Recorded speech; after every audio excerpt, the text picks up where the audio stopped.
Well, I'm chatting Brilliant. today to Yeah, brilliant.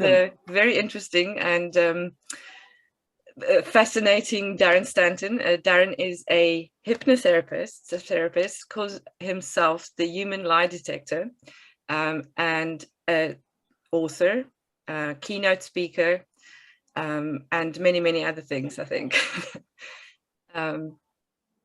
So, Darren, we're going to talk today a little bit about know, like, and trust. On that. Many, many other things. Sounds good. I wanted to actually just touch on where you came up with the human lie detector. I listened to quite a few of your interviews recently, and if I'm not mistaken, it was with a glass of wine at a networking event.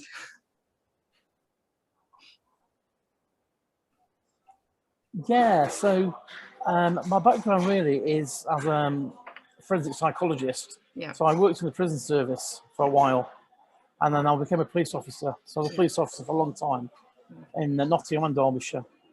And during the course of your day, you get to interview lots of different people who are suspects.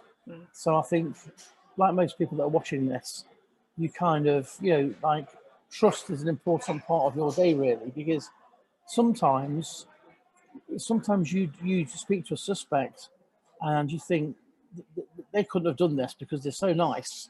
Yeah, and you built that rapport with them, and then you'd have this overwhelming evidence that they did do it, and you're like, wow, I'm so disappointed. So just like in life, like when trust is broken, when rapport is broken, it's hard. But to answer your question, 2010 or just about 2009 actually, I was looking to get out of the police, and I'd had quite a major life event because I lost both my parents in around 2009 and 10. So I was looking really to make a lot of life changes because it makes you think about life. It's a bit of a catalyst. So I went to a networking event, and I'm stood there in the corner as people do, like, oh, I'm a bit intimidated here. I don't need to talk to. And there's a very tall man. This very tall man was mingling around, who used to be a journalist for the Daily Mirror. Yeah. A guy called Steve McComish. I'll give him a big quick plug. Motive PR, right? So anyway, and he's based in Nottingham. So we got talking, and he says, what do you do? And I says, well, I'm a psychologist, but I want to work in media. I want to work in television. And he's like, right, okay. So then he says, well, we'll have a chat. We'll come in, we'll have a chat away from here. So I went in, had a chat about stuff and blah, blah, blah. So he says, give me a week or so and I'll come up with something. So at the time, the kind of climate was we were going into a general election in 2010 in the UK. Yeah. So your main three politicians were Gordon Brown, Cameron, and Clegg. They were your three major, players. And the UK, this was the first of its kind where the media had set up live head-to-head debates where, somebody would fire questions at each politician, and it was a chance for people to see them interacting. Until then, like, it was commonplace in America, but not in the UK. So it was the first one. So he put a press release out. He said to me, around body language, can you tell if people are lying? And I was like, yeah. And he's like, you're the human lie detector. So all credit goes to Steve McComish. And then really from then, I worked on that. And then I worked on the Iraq inquiry with when the select committee, when the government interviewed Tony Blair. And then if people can remember the phone hacking scandal with the News of the World with the Murdochs. Yeah. So the media got me in to assess them, to look at their body language and tells. And then from that, really, it's just kind of snowballed in terms of assessing, celebrities, public figures, royalty, politicians, and then the keynote speaking. But essentially, I've gone right. You'll realise I talk for England, but essentially it was Steve's idea, the whole human lie detector idea, which is very catchy. I mean, we all kind of have a connection if someone says a lie detector, or it's funny because it's kind of a negative principle, isn't it? You going to tell me if I lie, but yeah. not necessarily, absolutely. making that connection to the person, instead of "you're going to catch me out" kind of situation. Definitely. Yeah. And that's what people think it is half the time. They think, "Oh, I'm going to sit there," and I really don't. I really don't sit there analysing people. But the main side to what I do is I was also a motivational speaker as well. So I've got my book. I've got a second book coming out shortly, but my first book, Project Jam Jar, that's all around positive well-being, positive beliefs and things like that. So that's not remotely to do with sort of deception. It's just that the thing that's got me my profile on television is the deception stuff, because I think people think it's quite a sexy idea to step inside someone's head. It is. Well, I mean, I studied psychology and psychometry specifically. So people, especially as a student, they would always, you tell someone you study psychology, "Oh, don't look at me, or you're going to somehow now go into your head." Anyone with a psychology gets the same response, I think. That's it. Which is definitely interesting. So. Definitely. I mean, I think you also use a lot of Paul Ekman's work or around micro expressions and things like that, which is an interesting field, and I don't think it's necessarily psychology based. I think we all have a little bit of intuition around that.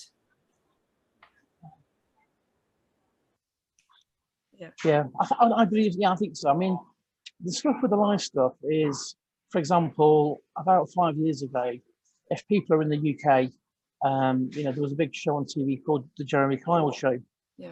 The people that have not seen that are watching this abroad, it's kind of like Jerry Springer. He'll get some dysfunctional people on, and then they do a polygraph. The show's been cancelled now, as we know. But basically, a lot of people were kind of like, you cheated on their partner, or they stole, or they've done something, and each episode is, they reveal the result of this lie detector test. Now, a polygraph is a 100-year-old technology. It's very flawed, and I was offered a job on the show, and I turned it down on the basis that I was allowed to go up and observe the filming of several shows before it was axed. And there was a few people on stage, and the lie detector said that they were guilty of certain things. Now, based on the techniques that I use, I said to the producer, "I don't think they're guilty." So as an example, there were a couple of guys that were accused of something, and it kind of came out later on that they were innocent, that somebody else in the family had said, "Well, that was me." And without getting too technical, all a polygraph is really measuring is something called galvanic skin response, which is our skin conductivity. So the idea is that when we're lying, we will sweat, our pulse will go up, and our heart will race.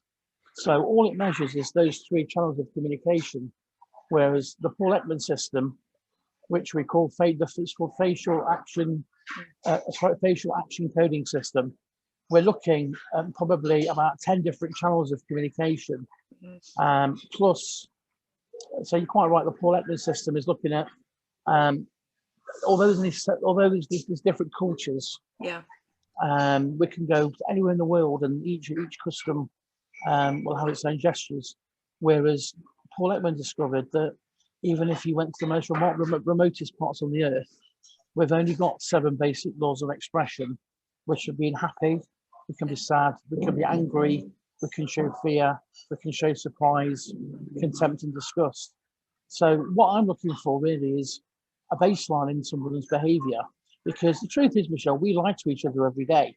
We say that we can lie 100 to 200 times a day and be lied to. I saw that, and I want to. I hope that it's not all of us. Well, they're the white lies. So, for example, like sometimes I will get. Sometimes I get a really bad migraine. So sometimes people say, "Oh, how are you doing, Darren?" And I'm like, "Oh, I'm great, thank you." But my head's really going like that, so it's a lie. Okay, rather than me going, "Oh, you know what, Michelle, I feel terrible." So that's going to put a downer on the whole interview. So, likewise, if someone buys you a Christmas present or a birthday present, right, and you're never going to wear it in a million years, you're just going to kind of stick it in the drawer. you're going to say, oh, thank you so much. I love it. You know, because Yeah. you want to show gratitude. So there are very small amount of people on the earth that employ something called radical honesty. And they're the sort of people that will say, God, you've put weight on, or, you know, that dress looks terrible. You know, so there are some people, close friends, that maybe are like that. But I think majority of normal people, Yeah. well, I must stop saying normal, because what's normal? But the majority of people want to avoid social awkwardness.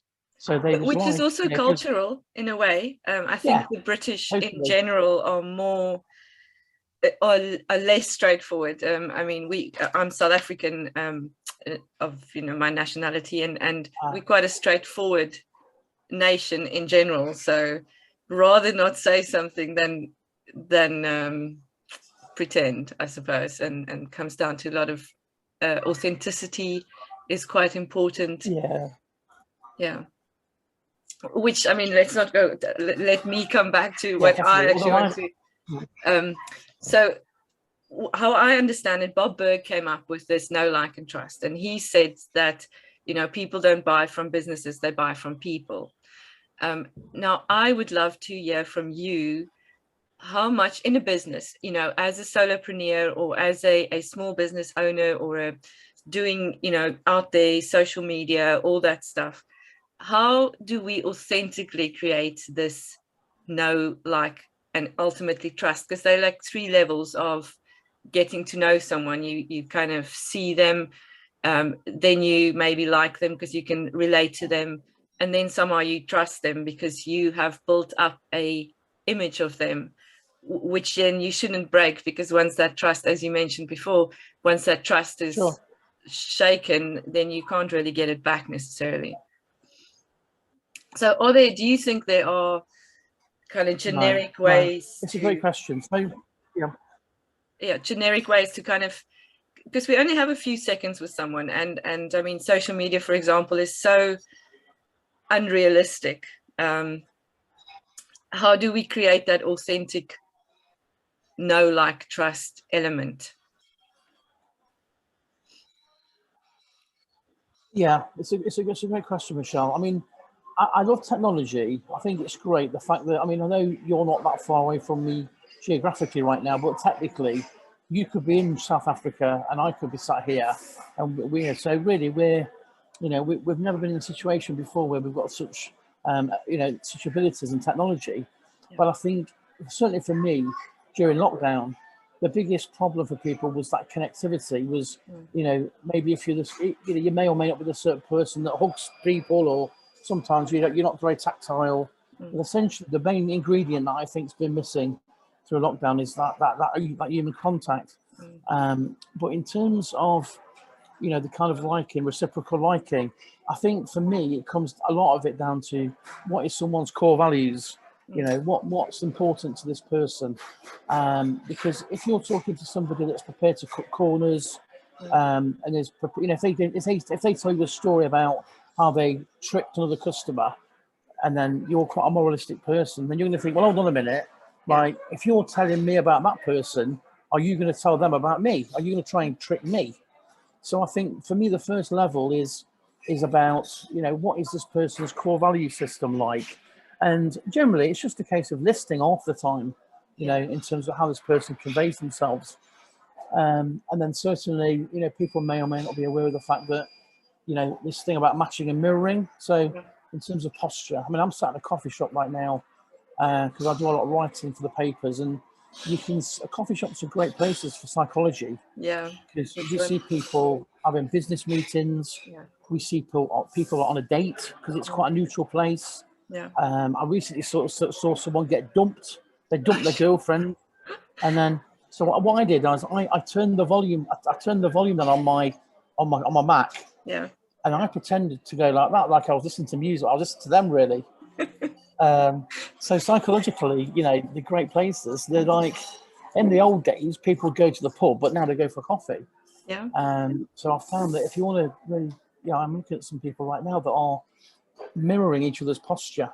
And then also there'll be people that are maybe, business people that one might be sat in a certain way, and then the other person, their posture may be sort of 45 degrees different. So if you're meeting somebody for the first time, it's a good, just note the fact that what's their posture like in relation to you. So if you're attempting to build rapport with that person, then do what they do. And then another thing that people often ask me is that if you're meeting a client or someone like that, and they sit there like this, psychology tells us, traditional psychology tells us that that's quite a defensive post, that that I'm being defensive or I'm not interested. But sometimes for people, like right now, I'm in a t-shirt, but they've got the aircon. The air conditioning is full blast, so I'm freezing. So if I'm sat like this, like, it's because I'm cold. It's not because I'm defensive. So a lot of the postures are contextual. So if you were to encounter somebody, for example, that was listening to your pitch or listening to your story, and they sit like this, I would encourage that person to match them, right? To match that posture, and not to become, not to kind of become unnerved. So, and then the next stage of building rapport with somebody is to what we call pace and lead. So if I've sat there matching their posture like this for about 2 or 3 minutes or 5 minutes, if I suddenly just adopt a different sort of posture, and then they do that with you, then that means you're subconsciously influencing them. So it means that you've kind of reached the first level of trust. Okay. Because they want to, they're observing you. They are, they're connecting to you in a way. Yeah. So, for example, let's say you and I are, say we're stood talking on a street, and I want to cross the road, and you don't want to cross the road, right? So rather than getting into that situation where we've got this conflict, if you and I were engrossed in a conversation, right, and then I just walked across the road, because we were so engrossed, one of us would unconsciously just go with the other one. So that's the idea of pace and lead, is that you elegantly, we all say with elegance and integrity, because we don't, some people do use these skills for unscrupulous ways, but we all say, if you're using them with integrity and honesty and openness, then because you do get some con artists out there that use these techniques to build trust and rapport, and then they then trick them.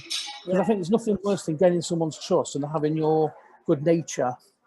Like recently, just before COVID, there was a homeless guy, and I won't go into what I did, but I did a lot for this guy. And then I realised he had a house, and he was better off than me, and yet I was helping him buy food and giving him lifts to jobs. You know what I mean? I said, I won't give you money, but I'll help you in terms of resources. Like if you want food. But every time I met him, he was on the street, like he was dressed really shabbily. And then I went to Leicester, and I saw him in a suit, and I challenged him, and he says, "Oh yeah." I said, "How many people have you got like me?" He went, "About 6." So why would a person do something like that? Excitement. That person. Well, there's a number of reasons, isn't there? It could be the fact that he's inherited that kind of value system from his parents, or maybe it's socialized. So maybe he was homeless and he found a way of getting himself out of that situation. Because they say that a lot of our core values, a lot of our belief systems are inherited from parents and people that we grew up with. I'll tell you a very, very quick story about how we can inherit beliefs.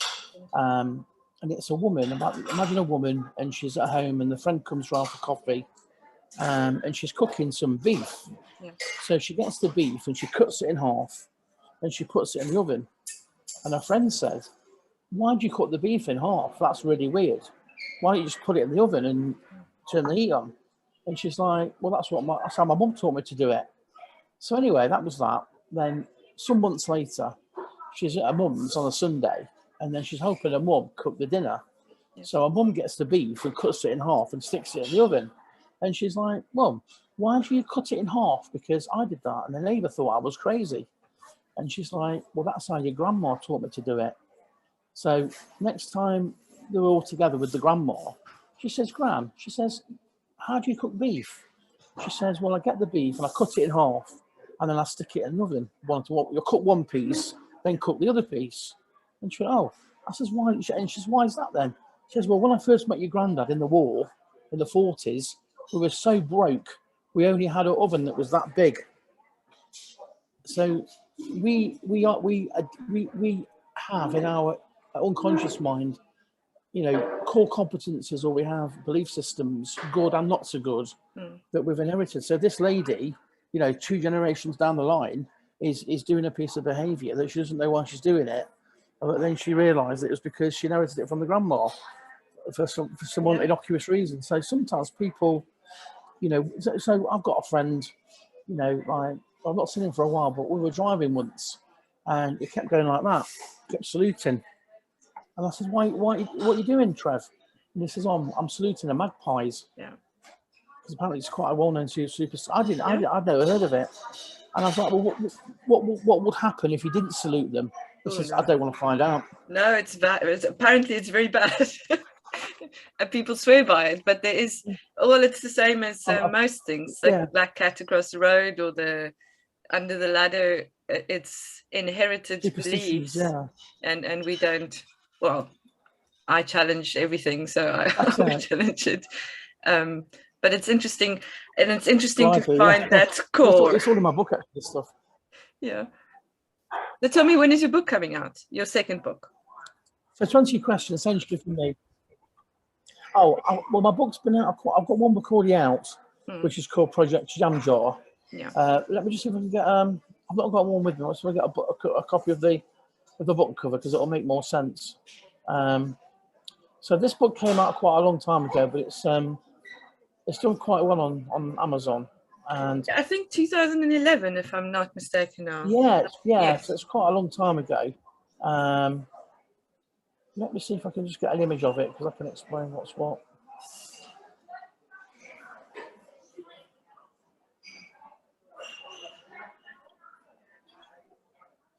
I mean, basically, it's... I see, yes. Okay, 1 second. I mean, see that, but there's people, that's the book cover, so there's people trapped in a jar. Yeah. Okay, so the psychology of that book is, if we were to get a jar and put fleas in there and get them on those big magnifying glasses, the fleas will jump and jump and jump, and they'll hit the lid. Yeah. So a lot of them will think, taking this action or behaving in a certain way, it causes me pain. So I'm not going to do that again. I'm going to adapt my behavior in relation to my experience. Yeah. And again, although the length of time can be disputed, but generally they say, you know, 66 days or something, it will take someone to adopt a new habitual behavior. Yeah. You know, to get rid of a habit or require a new behavior will take 66 days. So if we leave the fleas in the jar to jump for 66 days, we can take the lid off, and 97% of the fleas will remain in the jar, because every time they take some action, they remember a time in the past when they had all that pain. So humans are much the same. How many people do you know that you say, oh, have you done that yet? They go on, every time I do it, it fails. Yeah. Or every time I go on a date, it comes out in language. Yeah. So the book is the psychology of how we can first realize that we're in a jar, because a lot of the time we're not aware of the fact that we're stuck. Yeah. And I was stuck. I was in my own jar during COVID, because suddenly all of my bookings had gone, you know, I was all over the world. I was due to go to Prague and Hamburg, and, you know, 2020 was going to be a fantastic year. Yeah. And then COVID hit. So I had to be adaptable as well. So I was in my own jar. Yeah. I actually reread my own book. Believe it or not, I've not read it for about 5-6 years, and I reread it as if it was somebody else's, and I thought, wow, that's I can see that now, because I was so disassociated from my own ideas. So it just demonstrates that no matter who somebody is, you know, I often say when I do public speaking that even though I'm stood at the front, you know, in front of you guys, sometimes thousands of people, it doesn't mean that I've got the secrets to the oracle. I'm not the oracle. I've got the secrets of the universe. I'm no difference between you and I. Yeah. Just that, you know, I do this every day for a living. Yeah. But that's that book, and then I've got a second book coming out called To Be Honest With You, because statistically, most people, when they say that statement to you, they're about to lie to you. Exactly. It's my theory about saying but. If you have but in a sentence, then I'm sorry, you just cancelled out everything else you've said. You're totally right. replace it with and. That's what they say. Replace the word but with and. Yes. You know, like sometimes I say to people, "Oh, I think you're a fantastic person, Michelle." You know, but then when they say but, the brain negates everything. Yeah, so if you've got to be, so what? Replace it with and the person won't be offended. I keep telling my husband this, and he doesn't believe me. I'm going to replay this for him just to make sure. So now we've kind of touched on I love this concept of the jam jar, and I think it's a lot around our schooling system and education system creates this jam jar effect for our children, because they have to fit into a box. I call it a box, but it could be a jar. It actually makes more sense because we can see through it. And I suppose, you know, as a parent, you get a lot of practice in seeing whether your children are lying to you or not. You pick up a lot of cues because you know them so well, so you can see immediately when they're lying. But you can also see how society kind of, you know, puts that ceiling, that glass ceiling or that jam jar lid on our perceptions of ourselves, or our perceptions of our potential, is very much influenced, I think, by how we approach what society is showing us or telling us. And I think that's why the media is a little bit of a difficult situation to negate if you don't want to live in fear, or whatever the narrative they're trying to build is very intentional. And I think you do a lot around that as well within the media. Absolutely. I think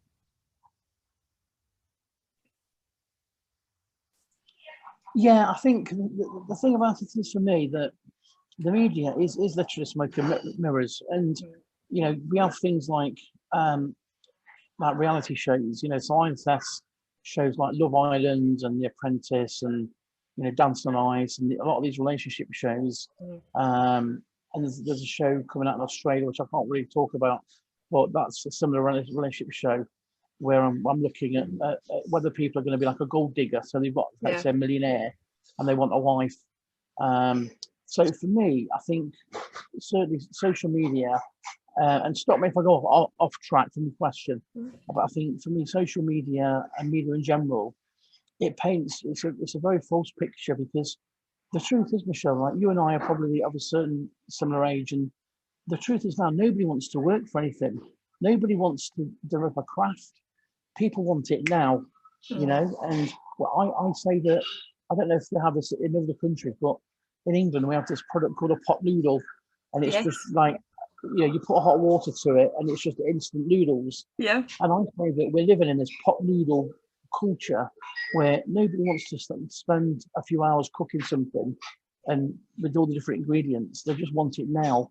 And I think with a lot of millennials, a lot of people in the teens and 20s now, you know, I've worked with a lot of people, and when they don't get results straight away, they get frustrated, because I think especially things on social media, you know, and people are using the amount of likes and the amount of followers as a means to measure their popularity and self-worth. Their value, yes. This is a big topic for me. People measure value on those really, it's environment, isn't it? So I posted found a very interesting article the other day about the violinist that plays in a concert hall, and his tickets are always sold out, but they put him in a subway, you know, looking like a busker, and no one noticed him. It didn't change his value or his ability as a musician, but this is what we've been taught. You know, I don't get 5 million likes or whatever it is. Absolutely. And therefore I'm not worth it. Absolutely. I mean, you know, there was I mean, I started life as a musician, actually, so I play piano as well, so I was going to be a concert pianist, and I still love music. But it's the same thing. I mean, there's a story on the internet that you know, I'm sure there's different versions of it, but you know, they give somebody like a £10 note or a $10 note, whichever country you're in, and they say, well, how much is that worth? And the guy goes, well, it's $10 or it's £10. and he screws it up, throws it on the floor, and he says, "How much is it worth now?" And he says, "Well, it's still £10." You know, so the point, like you said, the point is that that person's worth hasn't changed. It's the optics. You know, it's a great word, optics. So sometimes it's not how it is; it's the way that people see it. Do you know what I mean? It's like it's not reality. So, well, I think it's the same with social media. You know, just because someone's got 4.2 million followers doesn't mean that they're like a multi-millionaire or that they're better than you. Or happy, for that matter. And my real concern for these people, Michelle, is that when the bubble bursts, because their whole identity is based around that persona of this, whatever this is online, that's when they have a meltdown. That's why you've got reality shows now that are bringing in psychologists to assess the contestants. You know, these are adults, because we've had a number of people on shows like the Love Island. You know, they've been on this show, suddenly they've been plucked out of obscurity. You know, they were working in normal jobs. They're suddenly on the front page of the papers every day. They're on national television. And then suddenly they get voted off by the public and they're thrown back into their obscurity and they don't know how to cope. And, you know, they've had a few suicides where people, Caroline Fleck. And so it's dangerous. It's dangerous to... Well, it's kind of playing with people, isn't it? It becomes a bit of a game. It's like, how do we manipulate people's behavior in a way? And it is a dangerous game to play. I mean, in England, you know, in the Victorian times in the 1800s, they used to have freak shows. I'm sure they have them in we've had them at some point, but, you know, people had a deformity or they had some sort of, you know, thing up with them. That, you know, they take them around in like a show, like a comedy show around the country. And in England, it was called a Victorian freak show. And if you've ever seen the film Elephant Man, you know, this kind of this horrific deformity. And I think they say that the freak show concept never went away, and that's why you've got things like, you know, X Factor and various talent shows where people are specifically chosen to go on those shows because they are different. They know they're going to get laughed at. So I think they clearly cast the contestants, some that are really good. And then, you know, because if they have 10 contestants that are all great, there's no balance there. So I think even now, though, the TV shows are embracing the fact that they've got a duty of care. You know, they can't just like pick somebody up and then just throw them away and make fun of them. A lot of them have those blooper reels or those kind of things where they're literally sitting there and laughing at someone else's dreams in a way, which definitely. I mean, because of what I do, I've been, you know, in certain situations, I won't say which TV shows, but they've said, "Oh, we want to dress you like a nutty professor, and they want to like I'll give you a spinning bow tie," and I'm like, "No, if that's your game, I'm not interested." Right? So I don't mind having a laugh.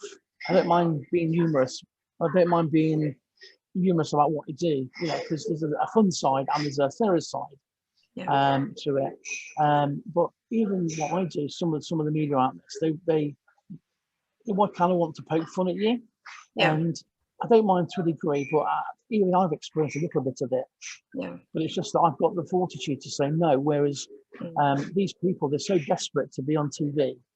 You know, there was a survey recently. I say recently, before COVID, and they asked so many. I think it was 12 to 28-year-olds. What do you want to do with your life? And they said, "Just be famous." Really? And they said, "Oh, what for?" And we didn't care. So it's not about I want to be good at something and recognized for it. It's just I want to be in the limelight. Which is that's a bit. It's sad, really. You know, whereas it used to be, I want to be an astronaut, or I want to be a musician, or I want to be this, or I want to be that. I think if you think about the arts or acting or music, you know, whatever, the most successful people and the people that have had longevity for 40, 50 years are the people that went into it for the craft. You know, I mean, I just watched something recently, Jim Carrey, who's a great spiritual guy, you know. Oh, I love him. I love him, his passion is about just being alive and connecting with people. It was never about being a star, you know. And Matthew McConaughey, another one, and Denzel Washington. You know, these people are at the top of their game, and it's not a coincidence that these people have all got something else. You know, they've all got something else in their life. They don't accept the Hollywood crap, if you like. Yeah. Do you know what I mean? They don't But they've also evolved. I mean, I'm listening to Green Lights at the moment, actually, by Matthew McConaughey, and I mean that man is something else. He never subscribed to coming back to his parents. I mean, his parents were quite alternative in how they engaged with their sons, but he just didn't subscribe to any of the fame or it's just, I mean, he went on a motorcycle tour through Germany. That's right. Instead of wanting it so badly, because someone told him, don't apply if you really need it, apply it because you want it. So I think so. I think so. And see, what the essence of Project Jambon is that, you know, success, whatever that is, success and money. I mean, the other thing, money. I'm sure you do. I know some very wealthy people, and I've got one particular friend. On paper, he's got everything. He's got millions in the bank. He's got a house paid off. He's got an amazing career, and he's the most happiest person that I know. You know, because my point is that you and I are blessed right now. Right, we're talking.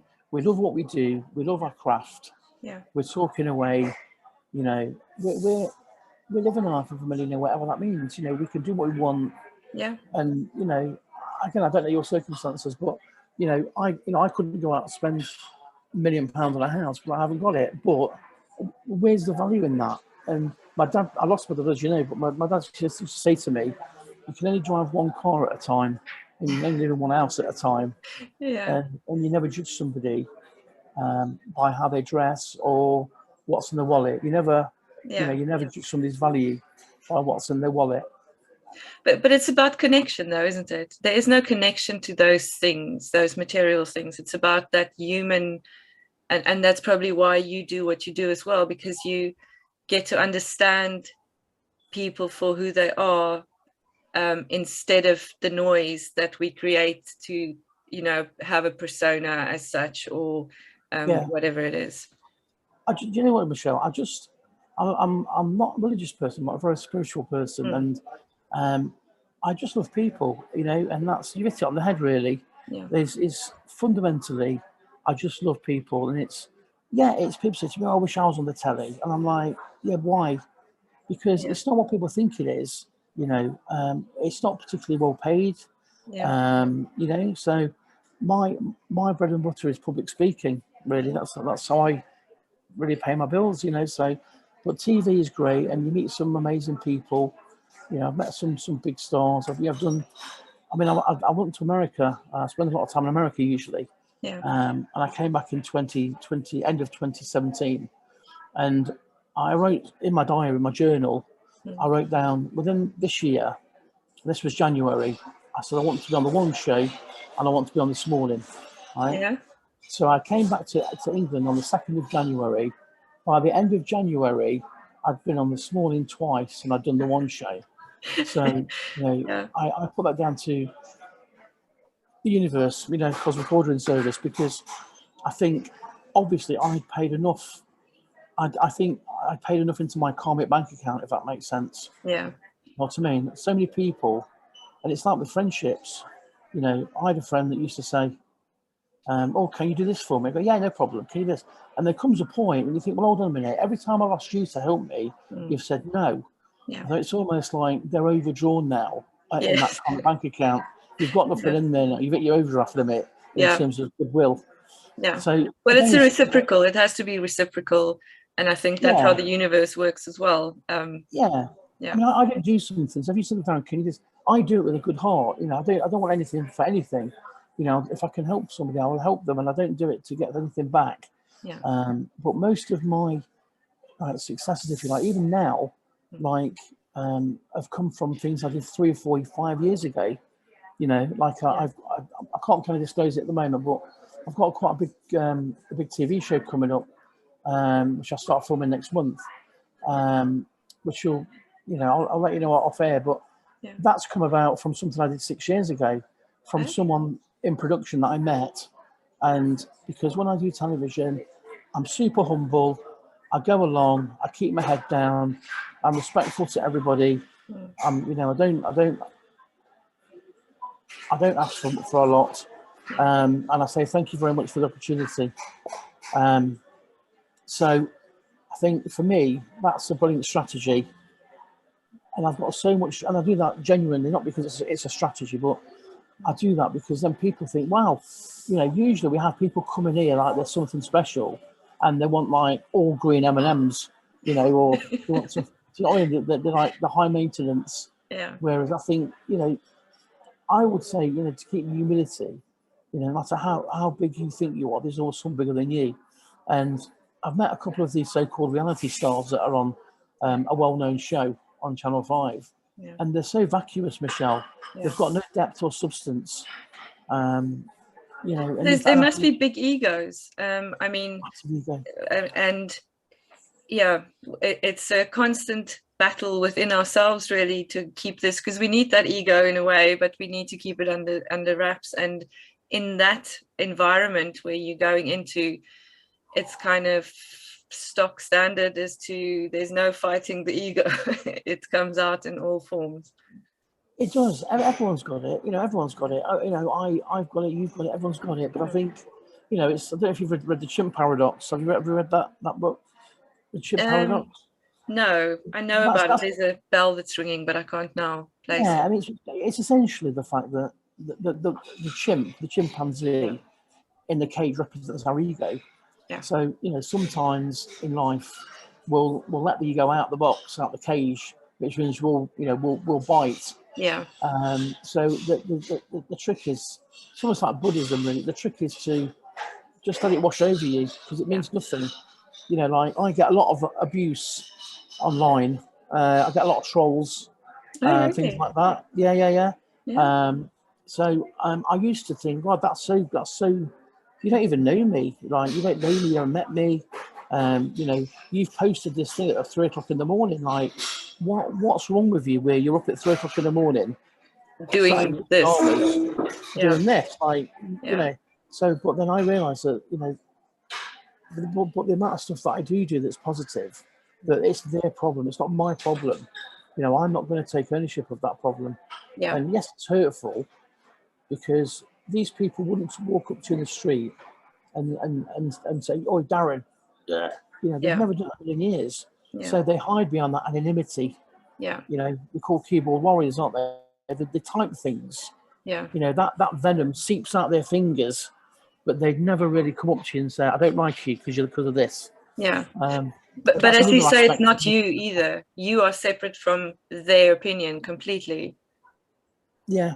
So I think, you know, we're going on to a different topic now, but essentially when people kind of get successful, whatever that means, is that there's a fallout from that. You know, and I know people, and I accept it, because, all right, I'm not some big movie star, but it's worse for them. But even at the low level, the small level that I've achieved so far, you know, you attract these people. Yeah. And I think fundamentally, it's because they've got issues, that they've not achieved things in their life, so they displace it onto somebody else. I mean, just this morning, I've got a close friend who works in TV as well, who's on, you know, he's a TV expert, and he's had the most vilest stream of abuse this morning from somebody, threatening real vile, nasty, horrible things. And he's such a lovely person, this person that I'm talking about. Yeah. And you think, why? What motivates you? And for some reason, unfortunately, it's the hurts. They thrive on the hurts. So as difficult as it is, you know, if you're watching this and you're being hounded by, not even if you're in media, but whatever you're doing, you've got someone criticising you, just as difficult as it is, let it wash over you, because that's not you. You know what I mean? You must stick to your guns and keep the same value system. Don't change for anybody. Well, that's it, isn't it? It's about that, keeping your light under the lid, and it's part of, I mean, we seem to have gone off topic, but I think it's very much on topic, that putting yourself out there, creating that know, like, and trust can be risky, because you open yourself up to other people's opinions, and it's important to find your value within instead of without, because that eccentric instead of intrinsic value system is important. You need to base your behavior from within and not without. No, I totally agree with you. I mean, you know, what I say in my book is you'll never affect somebody directly. So if you've got maybe a toxic person in your life, might be a partner, might be a family member, you know, maybe you want to do something, no matter what it is, and they say, you'll never do that, that'll never work, right? Yeah. They'll never hear you. As much as you try and convince them, they will never, ever hear you, right? Yeah. But they say that you can't affect someone directly, but you can affect them indirectly. So, you know, Frank Sinatra once said the best revenge is massive success. So I don't advocate just doing something to hurt somebody else or to get revenge. But what I'm saying is that just keep your head down, do what you're doing, don't worry about anybody else, right? And as an indirect consequence, that person will change, because the best analogy is if you walk into a room tonight in your house and you press the light switch, you expect that light switch to come on. You've got an expectation because it's done it so many times in the past that that light switch will switch on. And it's not until that you press it and it doesn't come on that there's that, oh. And with people around you that are toxic, when you don't respond, so when you don't suddenly respond like you used to do, there's that same unexpected response. So you're affecting them without really doing anything. Yeah, if that makes sense. And you're protecting yourself by Exactly. not giving out your energy as you would have. Yeah. Yeah. I mean, my best thing is, you know, if you imagine a bottle of water, I'm speaking metaphors a lot, you know, and during the course of a day, if you're imagining that everything you do, you're throwing some water away, you know, and then I used to be, for those of, and I'm sure you are not, but I'm sure those of us that are empaths, you know, that are empathetic, I used to come home drained because, or, you know, before you even get going in the day, there's that many people would suck your energy dry. Yeah. And they're nice people, but I inadvertently allowed certain people, didn't fall out with them, but I allowed certain people to drift outside my orbit. Yeah. Because I was just finding that an hour with this person, I was just drained. Yeah. Do you know what I mean? Oh yes, very much. So even though I was there for that person, sometimes, you know, what I've learned recently, Michelle, because I've had quite a few life lessons, because I lost my parents and then I had cancer like 3 years ago, which I got over. And it gives you a perspective on life as well, I think, the fragility of it. And I thought, I'm not going to change that much. However, it's about self-renewal. Yeah. You know, like I love Stephen Covey, you know, 7 Habits. Yeah. And again, one of the habits is self-renewal. Yeah. You know, take time out to sharpen the saw. Yeah. Exactly. He talks about the lumberjacks. Yeah. And if people haven't seen that, 7 Habits of Highly Effective People. You know, these 2 lumberjacks. There's a massive competition every year in British Columbia who can saw the most wood. And there's one guy that's super competitive, always comes second, and one guy always comes first. And the point of the story is the guy goes up to him at the end and says, how come you always beat me every single year? And he says, because you keep sawing, whereas I take 10 minutes out every hour to sharpen my saw. Yeah. You know, and I think there's a great lesson in that sometimes, you know, it's I used to be like that, Michelle, where, I've been working 15 hours today, 15 hours, aren't I good?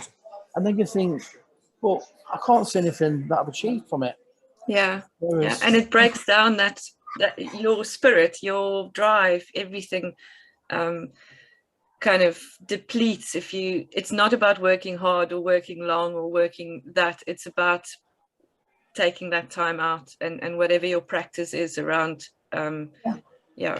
that is, it's so important. And we let that slip because I need to work harder, or I need to work more, or I need to do more, instead of, well, there's that do have scenario that we talk about a lot. We've been taught that it's, you know, you do and then you have and then you can be. But if we learn to be with ourselves and in the world, we tend to do what we need to have, and we create.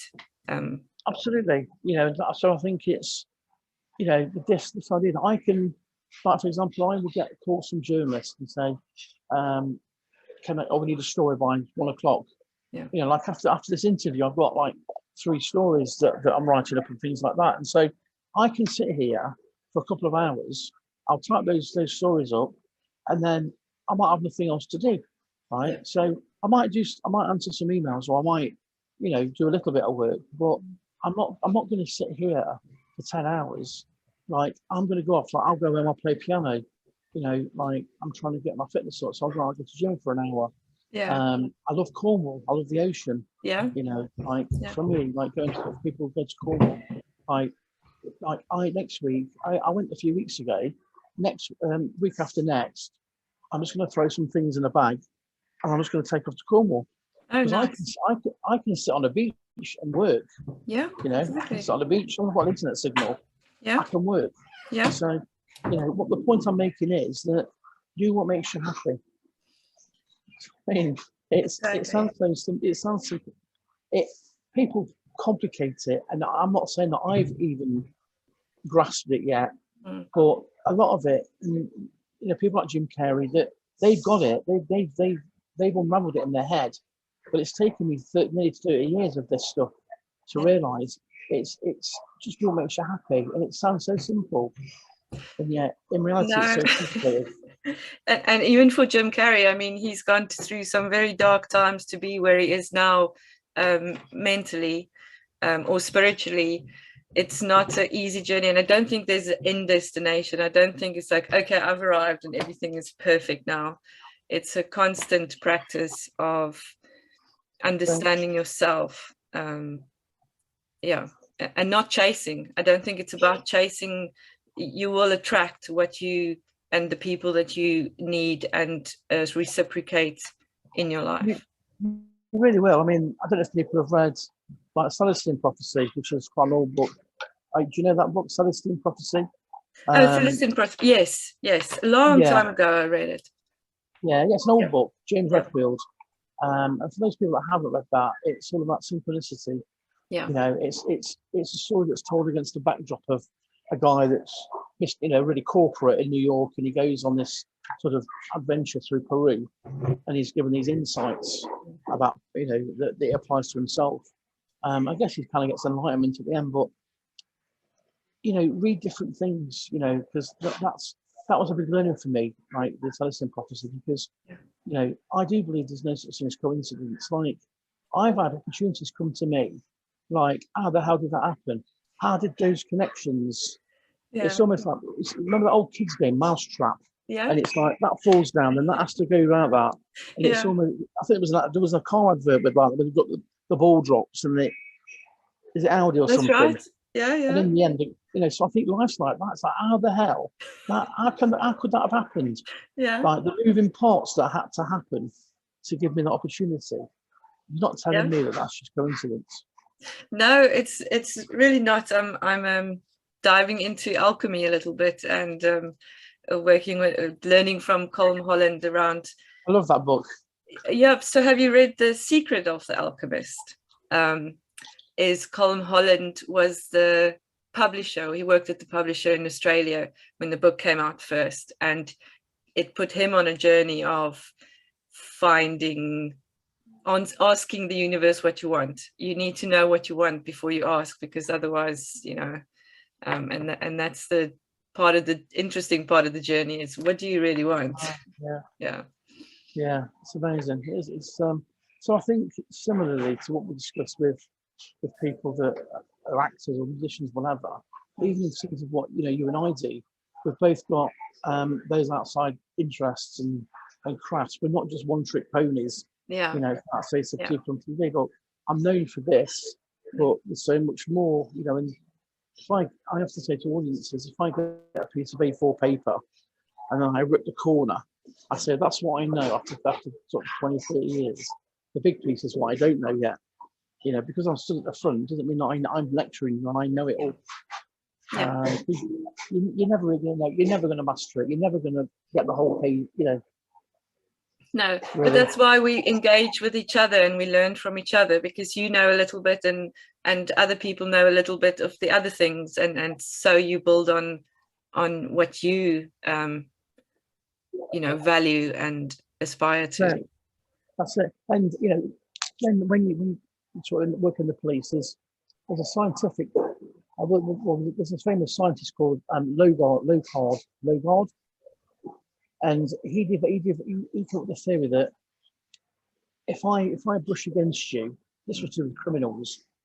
If criminals have done something, no matter how much they scrub and try and clean or hoover or whatever, you cannot eliminate your presence. So even if we can't touch each other, if I close brush, no amount of cleaning, there's still going to be a transference between those two materials. And I think, you know, in terms of like what we do, you know, we've been talking for quite a long time now, and there's inevitably going to be the same sort of transfer. So, you know, things that you've imparted to me, you know, that's going to have an effect on me, you know, and that's going to come out in all sorts of external behaviours. And likewise, you know, so I've learned from you today, and you may have picked up a few things from me. So I think it's beautiful, really. Yeah, no, it is. And I think it's something that we've learned now in this after COVID. We don't have that transference of energy so much, because we're not, I mean, it's important, it's different to be in person. There's a different